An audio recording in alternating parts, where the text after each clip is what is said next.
الحمد لله رب العالمين والصلاة والسلام على رسوله الكريم وعلى آله وأصحابه وأهل بيته أجمعين. أعوذ بالله من الشيطان الرجيم. بسم الله الرحمن الرحيم. فأوحى إلى عبده ما أوحى. صدق الله مولانا العظيم وصدق رسوله النبي الكريم. معزز محترم حضرات मुसल्लियान अज़ाम, सामीन कराम, अस्सलामु अलैकुम व रहमतुल्लाहि व बरकातुहू।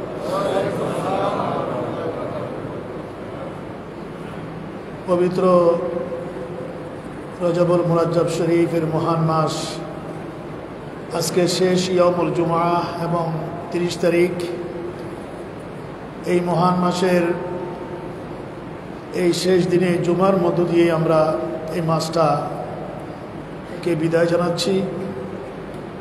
এরপরে আছে বড় বুজুর্গ মাস শাবানুল মুআজ্জম, এবং আগেই বলেছিলাম এই দুটো মাস আমাদের জন্য, মুসলিম উম্মার জন্য পবিত্র মাহে রমাদানুল মুবারকের সিয়াম সাধনার বার্তা নিয়ে আসছে।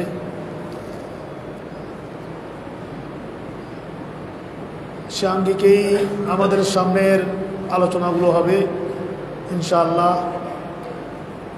তবে মেরাজুন নবী সাল্লাল্লাহু আলাইহি ওয়াসাল্লামের মহান মাস হিসেবে আমি পুরো মাসব্যাপী যে আলোচনার পরিক্রমায় ছিলাম, ধারাবাহিক যে আলোচনা করে এসেছিলাম, সর্বোপরি লাইলাতুল মেরাজের মহান রাত্রিতে আমাদের আয়োজিত মাহফিলে আমি দীর্ঘ সময় ধরে আপনাদের সামনে যে আলোচনা করেছিলাম, এবং আপনারাও বেশ ভালো জমায়েত মসজিদে হয়েছিল। স্বল্প উদ্যোগেই প্রত্যেকের এই মহব্বত এই বিষয়ে আমাকে হতবাক করেছে। এত মানুষের জমায়েত এই পবিত্র রাত্রিতে, এই আলোচনার পরিক্রমায় আজকে আমার আজকে শেষ আলোচনা এই বিষয়ের উপরে। অতএব আজকের আলোচনা থাকবে আমার সারবত্তা আলোচনা, সারমর্ম আলোচনা। এই আঙ্গিকেই আমি আয়াতে কারিমা আপনাদের খেদমতে আরজ করেছি, পেশ করেছি। সে আয়াতে কারিমার উপরে আলোচনা যে ইতিপূর্ব হয়নি এমনটি নয়, আর কুরআনুল কারীমের একটি আয়াতে কারিমা নয়, একটা অক্ষরের উপরে আলোচনা করে এটা আজ পর্যন্ত কেউ সমাপ্তি টানতে পারে নাই যে আলোচনা এখানে শেষ হয়েছে। কারণ কুরআনুল কারীমের প্রতিটি আয়াতে কারিমা, প্রতিটি শব্দ সেটিং, প্রতিটি অক্ষর হরফ, এগুলো কার দেওয়া? আল্লাহ পাক রব্বুল আলামিন পক্ষ থেকে এগুলো অবতীর্ণ। অতএব আমরা আমাদের সীমিত জ্ঞান নিয়ে সেই মহাসাগরে কতটুকু সাঁতরাবো, যতটুকু আল্লাহ পাক রব্বুল আলামিন আমাদের সামনে আমরা যতটুকু আমরা পেরেছি, পারছি, অতটুকু আমরা বলছি। আল্লাহ পাক রব্বুল আলামিন হাকমুল হাকিমিন এই সমস্ত বিষয়দের উপরে আমাদেরকে আমল করার তৌফিক দান করুন। মুহতারাম হাজরিন, এই আঙ্গিকে পবিত্র মেরাজুন নবী সাল্লাল্লাহু আলাইহি ওয়াসাল্লাম এই পর্যায়ে যেটি একেবারে সারমর্ম আয়াতে কারিমা, সেখানে আল্লাহ পাক রব্বুল আলামিন হাকামুল হাকিমিন ইরশাদ করেছেন এইভাবে, ফাআওহা ইলা আবদিহি মা আওহা। যে মেরাজের আলোচনা শুরু হয়েছে সুবহানাল্লাযী আসরা বিআবদি, এই আয়াতে কারিমা দিয়ে ওই মহান পবিত্র মহান রব্বুল আলামিন যিনি তার প্রিয় হাবিবকে মসজিদুল হারাম থেকে মসজিদুল আকসা পর্যন্ত সফর করিয়েছেন, বাকি অধ্যায়গুলোর কথা অন্য আয়াতে এবং অন্য খানে হাদিস শরীফে রয়েছে। এই পর্যায়ে আল্লাহ পাক রব্বুল আলামিন এই আয়াতে কারিমা দিয়ে শুরু করেছেন, এবং এ পর্যায়ের একেবারে অন্তিম আয়াতে কারিমা হচ্ছে ফাওহা ইলা আবদিহি মা আওহা। আমি আমার পেয়ারা হাবিবকে এই মসজিদুল হারাম থেকে সফরের সূচনা করে পৃথিবীর বিভিন্ন পর্যায় অতিক্রম করে আল মসজিদুল আকসার মধ্যে লক্ষ লক্ষ আম্বিয়ে ক্রামের জমায়েতে ইমামতি করে আম্বিয়ে ক্রামদের সাথে দেখা সাক্ষাৎ কথাবার্তা বলে আবার আসমানি জগতে ঊর্ধ্বা গমন করে আসমানি জগতের সাইর সফর করে প্রতিটি জগতে তাকে আমার প্রিয় হাবিবের জন্য আমি প্রতিটি স্টেশনে এই সফরের বিভিন্ন স্টেশনে আমি পুরজোশ পুরনূর সম্বর্ধনা সবার আয়োজন করে পরিশেষে সিদরাতুল মুনতাহাতে যেটি ফেরেশতাগণের গমনাগমনের ঊর্ধ্বে গমনাগমনের শেষ স্টেশন, সেখানে ফেরেশতারা আমার নবীকে দেখার জন্য সাক্ষাতের জন্য সেখানে আরেকটি আয়োজন, আরেকটি ইন্তজাম, আরেকটি জমায়েতের ব্যবস্থা করে সিদরাতুল মুনতাহা অতিক্রম করে আমি আল্লাহ আমার কুদরতির বিশেষ বাহনে, কুদরতির নুরানি বিশেষ বাহনে যেটির নাম রফরফ, সেটিতে করে শুধু এবং শুধুমাত্রই আমার প্রিয় হাবিবকে আমি আমার সান্নিধ্যে নিয়ে এসেছি, কথা বলেছি। আমি আমার প্রিয় নবীকে দেখেছি, প্রিয় নবী আমাকে দেখেছেন, তিনি আমার অতি কাছে এসেছেন, নিকট থেকে নিকটতর হয়েছেন। পরিশেষে আমার থেকে এই মেরাজের সফরে বিদায় নেওয়ার কালে ফাওহা ইলা আবদিহি মা আওহা, আমি আমার নবীকে যা প্রদান করার তা প্রদান করে দিলাম। আবার বলুন সুবহানাল্লাহ। মেরাজুন নবী সাল্লাল্লাহু আলাইহি ওয়াসাল্লামের সার মর্ম কথা এই দুটি এই 1-2 মিনিটে আপনাদের সামনে এখানে আমি এভাবে আনলাম। এখন আল্লাহ পাক রব্বুল আলামিন হাকামুল হাকিমিন ইরশাদ করলেন যে আমি ফাওহা ইলা আবদিহি মা আওহা, আমি আমার প্রিয় নবীকে যা দেবার তা আমি দিলাম। মুহতারাম হাজরিন, এটা এই পর্যায়ে আল্লাহ পাক রব্বুল আলামিন হাকামুল হাকিমিন যা দেবার আমি তা দিলাম, এটা আল্লাহ পাক রব্বুল আলামিন এভাবে বলেছেন। এটা আল্লাহ পাক ইঙ্গিত দিয়ে বলেছেন, ইঙ্গিতপূর্ণ কথা বলেছেন। এটা কি দিল কি নিল সেটা সেখানে দেখার জন্য, এটা ব্যাখ্যা করার জন্য আর তৃতীয় কোনো সত্তা সেখানে নাই, শুধুই তো লা ইলাহা ইল্লাল্লাহ আর আছেন মুহাম্মাদুর রাসূলুল্লাহ। মুহতারাম হাজরিন, কেমন পরিবেশটা, কেমন আনুষঙ্গিকতা, কেমন বন্ধুত্ব,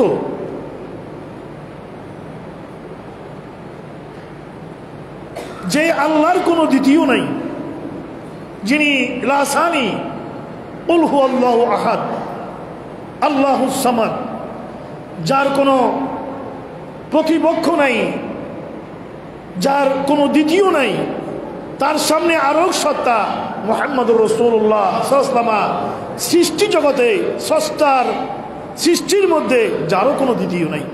জোরে বলেন সুবহানাল্লাহ। আছে আল্লাহ রাসূলের কোনো দ্বিতীয় নাই। হুয়াল আউয়াল হুয়াল আখির, এই সৃষ্টি জগতের ভিতরে তিনিই প্রথম। অনেকেই মনে করে যে রসুলকে প্রথম বললে শিরক হয়ে যাবে, রসুলই তো প্রথম হবে, আল্লাহ তো প্রথম হবেন না, কারণ আল্লাহ তো কোনো আদিও নাই অন্ত নাই। এই জিনিসটুকু বুঝতে আমাদের সংকট সমস্যা হচ্ছে। অনেকে মনে করে আল্লাহই তো আউয়াল, এটা মনে করে। আল্লাহর প্রথম কোথায়? আল্লাহর কি কোনো আদি আছে? কোনো অনন্ত আছে? স্রষ্টার সৃষ্টির সূচনা যাকে দিয়ে তিনি হচ্ছেন মুহাম্মদুর রাসূলুল্লাহ সাল্লাল্লাহু আলাইহি ওয়াসাল্লাম। এই সৃষ্টি জগতের সৃষ্টির মধ্যে সমস্ত আম্বিয়ে কিরাম বলুন, মালায়েকাতুল মুকাররাবিন বলুন, কোথাও কারোরই আমার নবীর সমকক্ষতা নাই। আমাদের প্রিয় নবীর সমকক্ষতা নাই, সেখানে তিনি রাসানি, সেখানে তিনি অদ্বিতীয়, সেখানে তিনি আউয়াল, সেখানে তিনি আখির। জোরে বলেন সুবহানাল্লাহ। সেই স্রষ্টা আর সৃষ্টির মধ্যে যিনি প্রথম, যাকে দিয়ে আল্লাহ পাক রব্বুল আলামিনের ইবাদত শুরু হয়েছে, বলুন না সুবহানাল্লাহ। এমনটি নয় কি? কারণ প্রিয় নবীর সৃষ্টির আগে তো আল্লাহ পাক রব্বুল আলামিন হচ্ছেন মাবুদ। আমরা বলি আল্লাহ মাবুদ। মাবুদ শব্দের অর্থ কি? যার ইবাদত করা হয়। আমরা হচ্ছে আব্দুল মাবুদ, মাবুদের বান্দা। আর আল্লাহ হচ্ছেন মাবুদ, যার আবুদিয়তের মধ্যে আমরা আছি, যার ইবাদত করা হয়, তিনি মাবুদ। যখন এই স্রষ্টা হচ্ছেন মাবুদ, স্রষ্টার কোনো সৃষ্টি নেই, এখনো কেউ নেই, অতএব আল্লাহ পাক মাবুদ হলো, ইবাদত করনেওয়ালা কেউ নেই। কে ইবাদত করবে? কেউ তো নেই। আল্লাহ পাক রব্বুল আলামিন যখন নিজের নূর মুবারক থেকে প্রিয় নবীকে সৃজন করলেন, আল্লাহর প্যারা হাবিবকে সৃষ্টি করলেন, আল্লাহ নবী আল্লাহকে সেজদা করলো, ওয়াকাল আলহামদুলিল্লাহ। উনি সেজদা করলেন আর বললেন সমস্ত প্রশংসা আমার মাবুদের। এই নবীর সেজদার মধ্য দিয়ে মাবুদের ইবাদতের উদ্বোধন হলো। জোরে বলুন আল্লাহু আকবার। এটা বুঝতে হবে, এই জায়গাটা বুঝতে হবে। আমার প্রিয় নবীর সেজদা হলো, আল্লাহর ইবাদত শুরু হলো, সূচনা হলো। এই জন্য প্রিয় নবী হচ্ছেন, প্রিয় নবী আব্দুল মাবুদ, কিন্তু তিনি আল্লাহ, তাকে আল্লাহ পাক এখানে বলেছেন তিনি আমার আব্দ। আব্দ মানে তিনি হচ্ছেন আব্দে কামেল, তার মতো আব্দ আর কেউ নাই। আবুদিয়তের মধ্যে তিনি কামেল। তিনি এই আলহামদুলিল্লাহ এটা দিয়ে আল্লাহর ইবাদত শুরু করলেন। আল্লাহ সমস্ত প্রশংসা তোমার জন্য। আল্লাহ পাক রব্বুল আলামিন তখন বললেন, ও আমার প্রিয় হাবিব, তোমার চেহারা দিয়ে আমি তোমাকে সৃজন করেছি, তুমি যেভাবে খুশি হবে আমি আল্লাহ সেভাবেই তোমার চেহারা দিয়েছি। বলুন না সুবহানাল্লাহ। সেভাবে আমার নূর দিয়ে তোমাকে সৃজন করেছি। আর আপনি যখন আমার ইবাদতের সূচনা করে বললেন আলহামদুলিল্লাহ, সমস্ত প্রশংসা আল্লাহর জন্য। হামদুন মানে প্রশংসা। যেই শব্দ দিয়ে আপনি আমার প্রশংসা করলেন, সেই শব্দ দিয়েই আমি আপনার নাম মোবারক রাখলাম মুহাম্মদ। জোরে বলুন সুবহানাল্লাহ। হামদুন থেকে মুহাম্মদ, মুহাম্মদের মূল ধাতু, মূল শব্দই হচ্ছে হামদুন। সেখান থেকে আল্লাহ পাক বললেন যে ইসমুহু ফিস সামায়ে আহমদ ওয়া ফিল আরদে মুহাম্মদ। ও নবী, আসমানি জগতে আপনাকে ফেরেশতারা জানবে আহমদ হিসাবে, আর দুনিয়াবাসী আপনাকে ডাকবে মুহাম্মদুর রাসূলুল্লাহ। সেই মহান সত্তার শুভাগমন, আরশ আজিমে আল্লাহর সাথে দিদার, সেই ক্ষণকে, সেই লগ্নকে কে ব্যাখ্যা করবে? কোন মুফাসসির করবে? কোন নবী করবে? কোন রসুল করবে? শুধু হযরতে মূসা কালিমুল্লাহ চতুর্থ আসমানে বসে বসে অপেক্ষায় আছে কোন সময় মুহাম্মদুর রাসূলুল্লাহ সাল্লাল্লাহু আলাইহি ওয়াসাল্লাম আরশ আজিম থেকে চতুর্থ আসমানে আসবে, আর তার চেহারায় আমি আল্লাহকে দেখব। আর জোরে বলুন আল্লাহু আকবার। আমি তো আল্লাহকে দেখার সুযোগ হয়নি। আল্লাহকে বলেছি রব্বি আরিনি, আল্লাহ তুমি আমাকে একটু দেখা দাও। আমি প্রকাশ প্রচার এই দায়িত্ব পালন করছি, লা ইলাহা ইল্লাল্লাহ, আল্লাহ তুমি আমাকে দেখা দিবে না? আল্লাহ পাক উত্তরে বলেছেন লান তারানি, না মূসা এরকম আবদার করিও না, এটা সম্ভব না। তো সেই কষ্ট দুঃখ মনের ভিতরে আছে। এখন উনি করবেন কি? উনি সেই চতুর্থ আসমানে রসুলের অপেক্ষায় আছে যে আল্লাহ রসুলের দিদার করব। আল্লাহ রসুল আল্লাহ পাক রব্বুল আলামিনের একান্ত সান্নিধ্য থেকে আসবে, রসুলের নূরানি চেহারায় আমি আল্লাহর নূরকে জিয়ারত করব। এই জন্যেই ছিল আসল মাহিত্য, আসল কথা যে উনি বারবার রসুলকে, নামাজ ছিল বাহানা, সুবহানাল্লাহ বলবেন না? নামাজ ছিল বাহানা।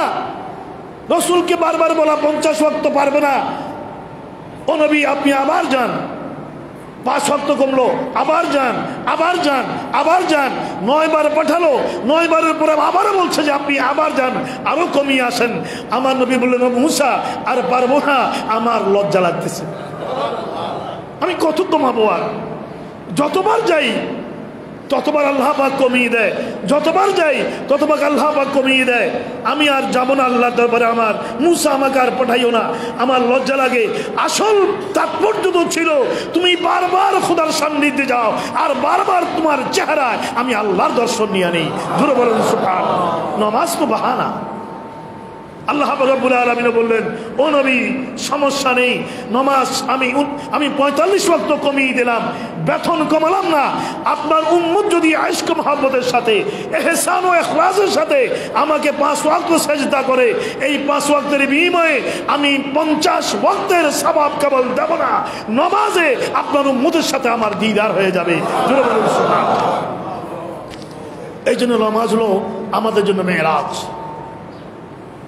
আল্লাহ রাব্বুল আলামিন ইরশাদ করলেন, ফাআওহা ইলা আবদিহি মা আওহা, আমি নবীকে যা দেওয়ার তা দিলাম। এবার আসুন, আমি আপনাদেরকে প্রথম জুমার আলোচনায় বলেছিলাম যে আল্লাহর পেয়ারা হাবিবের মেরাজ যাওয়াটা ছিল এটা হিজরতের মতো বিষয়, যে হিজরত ছিল আল্লাহর রসুলের জীবনের টার্নিং পয়েন্ট, যে হিজরত ছিল ইসলামের বার্তা, ইসলামের প্রোগ্রেস হওয়াটার জন্য টার্নিং পয়েন্ট। হিজরতকে মুসলিম অমুসলিম সমস্ত ঐতিহাসিকরাই বলেছে যে এটা ছিল প্রিয় নবীর জীবনে একটা টার্নিং পয়েন্ট। এখান থেকেই দ্বীনের প্রচারের অবস্থা ঘুরে যায়। সুবহানাল্লাহ বলবেন না? মদিনাতুল মুনাওয়ারার হিজরত থেকে, এর আগেও হিজরত হয়েছে তাবুকে, এর আগেও হিজরত হয়েছে আবিসিনিয়ায়, অন্যান্য জায়গায় হিজরত হয়েছে, কিন্তু মদিনাতুল মুনাওয়ারার হিজরত এটা ছিল ইসলামী সমাজ রাষ্ট্র পরিপূর্ণভাবে ইসলামের পূর্ণাঙ্গতা কায়েমের জন্য যেই মাটিকে আল্লাহ পাক রব্বুল আলামিন নির্ধারণ করে রেখেছেন, ওটা হচ্ছে আল মদিনাতুল মুনাওয়ারা। জোরে বলুন সুবহানাল্লাহ। ওটা মদিনাতুল মুনাওয়ারা। এখনো যারা মদিনাতুল মুনাওয়ারা যায়, মক্কাতুল মুকাররমা থেকে আমাদেরকে হাজিরা মাথা খারাপ করে ফেলে, হুজুর মদিনা কখন যাব, মদিনা কখন যাব। এই জন্য আমি হাজিদেরকে সুযোগ সুবিধা মতো মদিনাতুল মুনাওয়ারা আগে নিয়ে যাই, সেখান থেকে হজে নিয়ে আসি।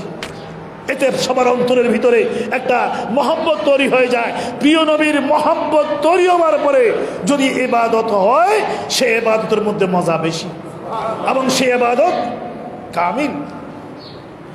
মুহতারাম হাজরিন, সেই মদিনাতুল মুনাওয়ারায় আল্লাহর রাসূলের হিজরতের প্রারম্ভে যখন মক্কাতুল মুকাররমার জীবনটা সংকটময় হয়ে গেছে, বেশি বেশি সংকটময় হয়ে গেছে।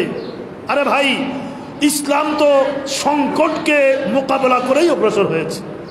আপনি বর্তমানে বিশ্ব দেখেন, আপনারা চারিপাশে দেখেন, আমরা যখন কথা বলি আমরা তো কিছু না, আমরা তো হিজিনিস্ট, আমরা তো আদনা খাদামও হতে পারি না এই দ্বীনের ইসলামের। এরপরও কত রকমের প্রবলেম আমাদেরকেও ফেস করতে হয় এই পরিবেশে এসে, এই সমাজের মধ্যে এসে সর্বত্র। আর সারা পৃথিবীতে ইসলাম কি চ্যালেঞ্জ মোকাবেলা করে অগ্রসর হচ্ছে। যেখানেই মুসলমানরা ইসলাম নিয়ে বাঁচতে চায়, সেখানেই সংকট তৈরি হচ্ছে, সংঘাত তৈরি হচ্ছে, যুদ্ধ চাপিয়ে দেওয়া হচ্ছে, মারপিট চাপিয়ে দেওয়া হচ্ছে, মেসাগার করা হচ্ছে সর্বত্র মুসলমানদের বিরুদ্ধে। এই জন্য আল্লাহ রাসূল ইরশাদ করেছেন, আল কুফরু বিল্লাতু ওয়াহিদা, সমস্ত কুফরি শক্তি মুসলমানদের বিরুদ্ধে, যেই ধর্মের হোক না কেন, ইসলামের প্রশ্নে ওরা একটা জাতি হয়ে যায়। কথা বলেন ঠিক কিনা? ওরা যখনই যেখানে ইসলামের প্রশ্ন আসবে, মুসলিম উম্মার প্রশ্ন আসবে, অন্য সব তখন আর বিভিন্ন ধর্মে থাকে না, মুসলিম অমুসলিম একটা জাত হয়ে যায়, তারা একটা দল হয়ে যায়। এই সংকটকে মুসলমানরা অতিক্রম করছে না তা নয়, আমরা হয়তো আমাদের এই বর্তমান সময়ে এসে নানা কারণে অতটুকুন পারছি না, কিন্তু এরপরও গোটা বিশ্বে এখনো ইসলামের প্রসারের তবলিগে দ্বীনের কাজ চলছে। আল্লাহ পাক ইরশাদ করেছেন, ওয়ারাফান আলাকা যিকরাক, ও নবী আমি খুদার খুদাই সর্বত্র, পাহাড়ে, পর্বতে, সমুদ্রে, নদীতে, বাতাসের প্রবাহে, পৃথিবীর কোনায় কোনায়, সারা বিশ্বে আপনার সেই মহত্ব, আপনার জিকির, এটা ব্যবস্থা আমি আল্লাহ করে দিয়েছি। একসাথে বলুন আল্লাহু আকবার। কে করেছেন? কার জিকির? নবীর জিকির মানে আল্লাহর জিকির, নবীর জিকির মানে আল্লাহর জিকির। আল্লাহ আল্লাহ ইরশাদ হয়েছে যে মান যাকারাকা যাকারানি, যে আপনাকে স্মরণ করলো সে আমি আল্লাহকে স্মরণ করব। আল্লাহ পাক রব্বুল আলামিন হাকামুল হাকিমিন এই একটা মুখ্যম সময়, অত্যন্ত ক্রিটিক্যাল সময়ে প্রিয় নবী মক্কাতুল মুকাররমার এই জন্মভূমির সমস্ত পরিবেশ শেষ করে যাবেন মদিনাতুল মুনাওয়ারায়। ইতিমধ্যেই কিছু কিছু ডেলিগেট মদিনায় পাঠানো হয়েছে। আল্লাহর পেয়ারা হাবিব গোপনে গোপনে ইতিমধ্যে এমন কিছু সাহাবা একরামদেরকে অত্যন্ত সন্তর্পণে গোপনে মদিনায় পাঠিয়ে দিয়েছেন। বলেছেন তোমরা সেখানে গিয়ে ইসলামের প্রচার করো, কুরআনুল কারীমের সবক দাও, কুরআনুল কারীমের প্রচার করো, দ্বীন মিল্লাতের প্রচার প্রসার করে সেখানে একটা এনভায়রনমেন্ট তোমরা তৈরি করো। ইতিমধ্যে মদিনা ইসলামের জন্য মদিনার পরিবেশ তৈরি হয়ে গেছে। আলহামদুলিল্লাহ বলবেন না? তৈরি হয়ে গেছে, এমনভাবে তৈরি হয়েছে যে মদিনার মানুষেরা উন্মুখ হয়ে আছে কখন আমাদের পরিত্রাণ দাতার তশরীফ হবে, কখন মুহাম্মদ আসবে। সেই মদিনাতুল মুনাওয়ারায় গোপনে যে মুসলিমীয় মুসলমান হয়েছে, শুধু তাদের মধ্যে নয়, মদিনার ইহুদি, নাসারা, খ্রিস্টান, সর্বস্তরের মানুষের ভিতরে ওরা চায় যে আমাদের পরিত্রাণের জন্য একজন পরিত্রাণ দাতা, ত্রাণ কর্তা আসতে হবে। তারা শুনেছে মুহাম্মদ আসবে। ওরা প্রতিদিন, ওরা ভোরে সন্ধ্যায় ওরা এসে মদিনার সীমান্তে মক্কার দিকে উন্মুখ হয়ে তাকিয়ে থাকে, চক্ষু পলক নেত্রে ওরা তাকিয়ে থাকে, আর হাতের মধ্যে ফুলের মালা। কোন সময় মুহাম্মদ আসবে তার গলায় ফুলের মালা পরিয়ে দিয়ে আমরা তাকে নিয়ে মদিনায় একটা শান্তির সমান ব্যবস্থা কায়েম করব। জোরে বলেন না সুবহানাল্লাহ। আমার ভাইয়েরা, ইসলামের ইতিহাস অত্যন্ত চমৎকার। ইসলামের ইতিহাস চ্যালেঞ্জের ইতিহাস।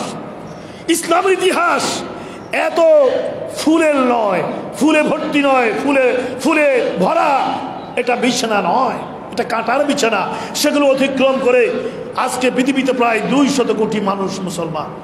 আলহামদুলিল্লাহ বলেন না?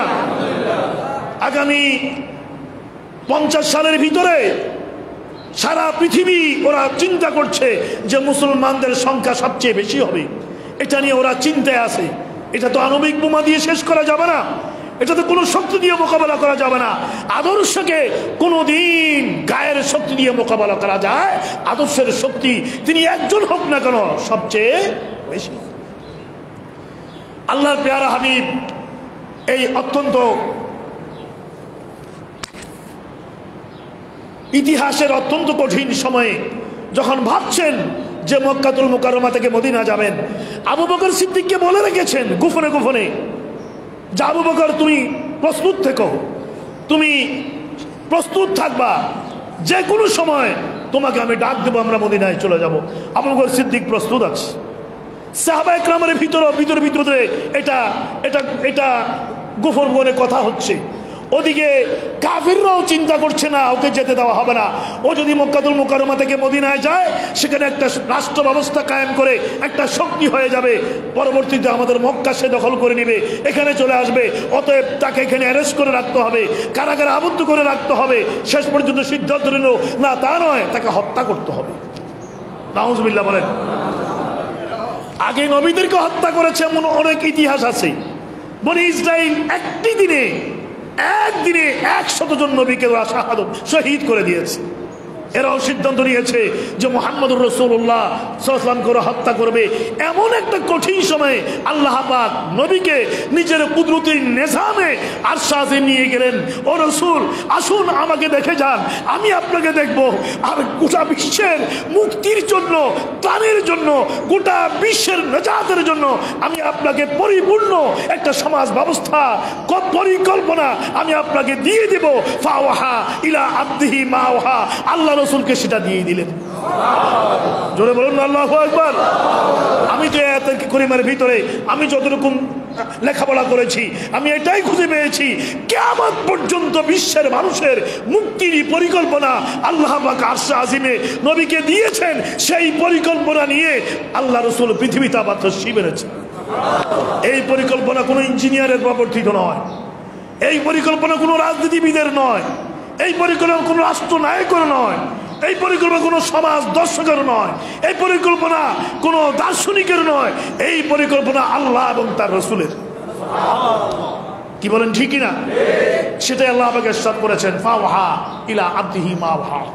আমার মুহতারাম হাজরিন, আমি পরিশেষে আলোচনার পরিসমাপ্তি এবছর এতটুকুনের মধ্যে আমি শেষ করতে চাই যে মেরাজকে শুধুমাত্র কিছু ফজিলতের বিষয় মনে করলে চলবে না।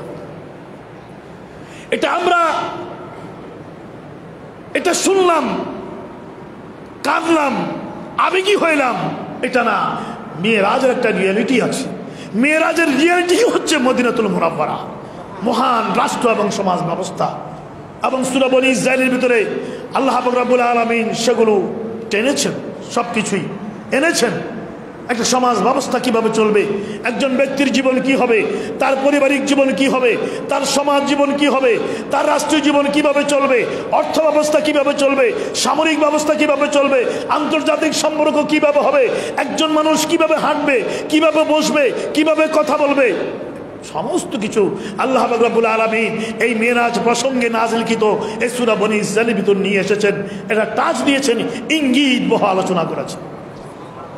আলহামদুলিল্লাহ বলেন, জোরে বলেন আলহামদুলিল্লাহ। অতএব সেই মহান মেরাজের এই শিক্ষা আমরা আমাদের জীবনে ধারণ করতে হবে। এই শিক্ষার মূলই যেটা, সেটা হচ্ছে আসসালাত, নামাজ। আমি বলেছিলাম যে আল্লাহ রাসূল যাওয়ার পথে পথে নামাজ পড়েছেন, নামাজ পড়তে পড়তে গিয়েছেন।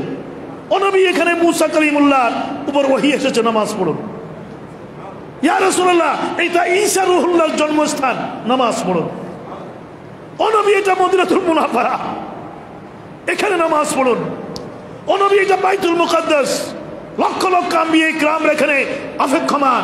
আপনি নামাজ পড়লে হবে না, আপনি নামাজের ওদেরকে নিয়ে নামাজ পড়ুন এবং ইমামত করুন। আল্লাহ রাব্বুল আলামিন বললেন, ও নবী, তুমি আমাকে সিজদা করতে করতে এসেছো, আমার হামদু সানা গেয়ে গেয়ে এসেছো, নামাজ পড়তে পড়তে এসেছো, যাও উম্মতের জন্য নামাজ নিয়ে যাও। নামাজ পড়তে পড়তে গেলেন, নামাজ নিয়ে আসলেন। এই নামাজ শুধুমাত্র নামাজ নয়, আজকের এই ইয়াউমুল জুমা এটা শুধুমাত্র একটা নামাজ নয়। এটা শুধুমাত্র একটা নামাজ হলে খুতবার দরকার কি, এই বক্তব্যের দরকার কি, কি প্রয়োজন ছিল, এই খুতবার কি মাহিত্য, এই মিম্বরের কি মাহিত্য, এই মিম্বর থেকে জাতির সামনে কি আসবে, এই মিম্বর থেকে জাতির সামনে পরিকল্পনা আসতে হবে, নিয়ম নীতি আসতে হবে।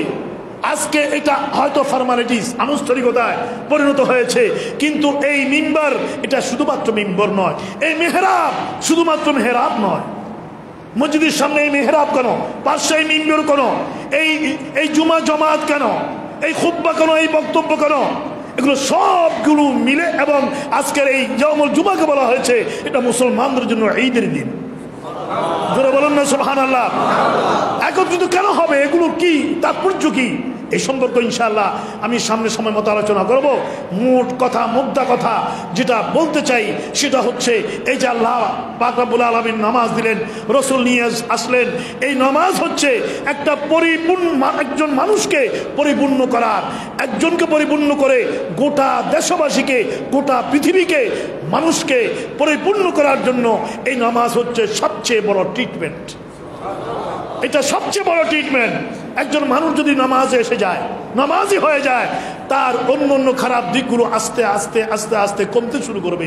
আমি বলবো না নামাজ পড়লেই সে একদম পরিপূর্ণ ত্রুটিমুক্ত হয়ে যাবে, কিন্তু আস্তে আস্তে তার মধ্যে ত্রুটিগুলো আস্তে আস্তে এটা তার থেকে দূর হতে আরম্ভ করবে এবং সে ইনসানে কামেল হয়ে যাবে, পারফেক্ট মানুষ হয়ে যাবে। পারফেক্ট সমাজ ব্যবস্থা প্রতিষ্ঠায় এই নামাজের কোনো বিকল্প নাই। আর এই নামাজের সাথে আমাদের প্রিয় নবীর মেরাজের সম্পর্ক ওতপ্রোতভাবে জড়িত। আমরা সবাই বলি আলহামদুলিল্লাহ। অতএব আজকে এই যে 7-8 হাজার মানুষের আজকে আপনারা এখানে একত্রিত হয়েছেন এই ইয়াউমুল জুমাতে, আমি প্রত্যেকের কাছে বলবো আসুন সেই নামাজ ভিত্তিক জীবন, হায়াত এবং সমাজ বিনির্মাণের জন্য আমরা প্রতিশ্রুতিবদ্ধ হই। আমাদেরকে মেরাজুন নবী সাল্লাল্লাহু আলাইহি ওয়াসাল্লাম শেহাবান জানিয়ে রজবুল মুরাজ্জব শরীফ বিদায় নিচ্ছে। সামনে শাবান সেই লাইলাতুল বারাতের বার্তা নিয়ে আসছে এবং লাইলাতুল কদর তথা সিয়াম সাধনা, রমজান, কোরআনের বার্তা নিয়ে আসছে। আল্লাহ পাক এগুলোর জন্য আমাদেরকে প্রস্তুতি নেওয়ার তৌফিক দান করুন। আমিন। আসসালামু আলাইকুম ওয়া রাহমাতুল্লাহি ওয়া বারাকাতুহু।